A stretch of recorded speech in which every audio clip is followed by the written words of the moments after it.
Hey, I'm Ford Carvadeus. I'm part of the Cyber Squad and also a student of the Computer Science Endorsement Program. Today I'll be discussing why the Computer Science program would benefit from having Finch robots.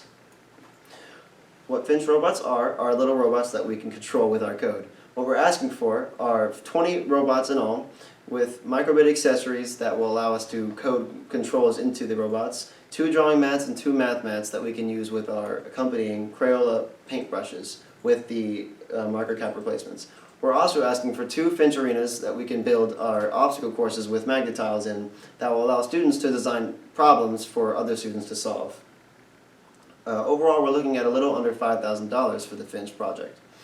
Some benefits to consider are that the abstract world of code can essentially be put into something hands-on that we can control and see via the Finch robots. So theoretically, we will be allowed to use our code for project-based learning that will be similar to career experiences, in the sense that we're solving issues that others present to us in the real world. Code is very not tangible, it's very abstract, and so in having these Finch robots we have something to see and visualize. Other benefits to consider are the fact that we will have connections with Holloway and elementary school kids, and this gives them something to see and visualize rather than look at code and try and pretend like you're interested at first, because at a first glance code is not interesting.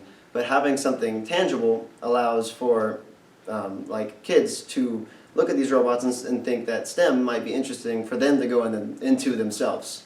So in having robots, we can display that to kids around us. And then the last benefits I'd like to talk about are the fact that for trips like Passport to the Future and Walk Out Welcome, robots are eye-catching naturally, and seeing a robot is a great excuse to walk over and ask about what this STEM program might be about. We can introduce it and get kids hooked early on rather than STEM being a last-second option for them to decide to study into and look into. They're eye-catching, and robots are cool. Thank you.